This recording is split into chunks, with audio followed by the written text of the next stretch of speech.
কি রে সরদীপ, কোথায় যাচ্ছিস? আমি পুষ্কুনির পাড় যাচ্ছি, তুই যাবি? চল তাহলে।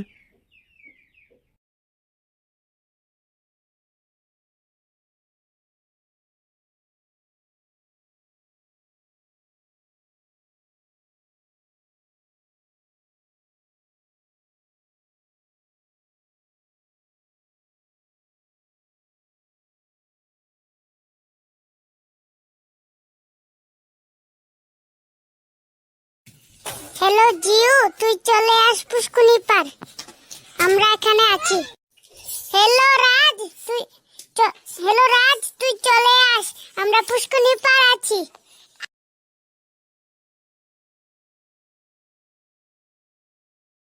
তোরা এখানে কি করছিস? চল আমরা সবাই মিলে গল্প শুনি। রাজ আসলে রাজের থেকে গল্প শুনবো। রাজ খুব ভালো গল্প বলতে পারে।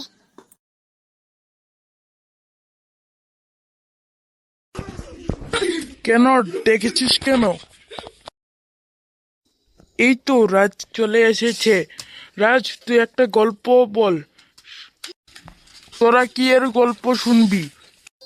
আমি বাঘ ও শিয়ালের গল্প শুনবো। আমি ভূতের গল্প শুনবো। না না, আমরা সিংহ ও শিয়ালের গল্প শুনবো। ঠিক আছে, তাহলে সিংহ ও শিয়ালের গল্পই শোনা। ঠিক আছে, শুন তাহলে।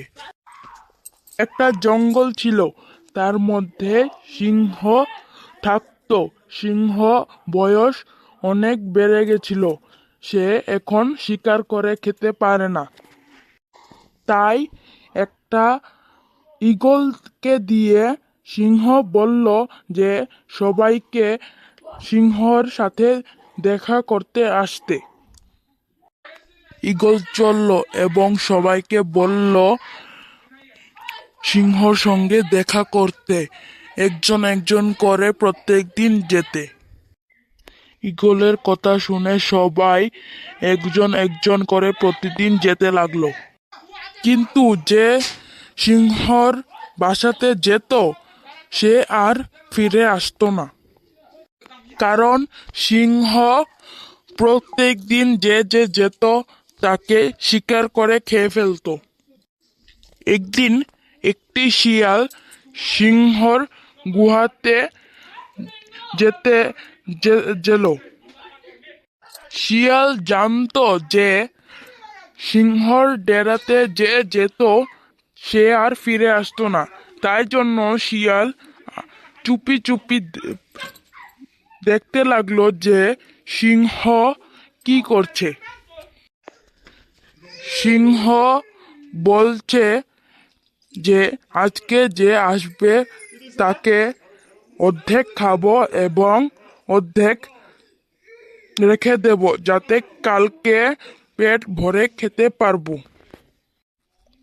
শিয়াল এই সব কথা শুনে নিল এবং জঙ্গলে গিয়ে সবাইকে বলে দিল যে যে যে সিংহর ডেরার মধ্যে যেত তাকে সিংহ খেয়ে ফেলতো। বাহ, তুই তো অনেক সুন্দর গল্প বলিস। আমার এই গল্পটা অনেক পছন্দ হয়েছে।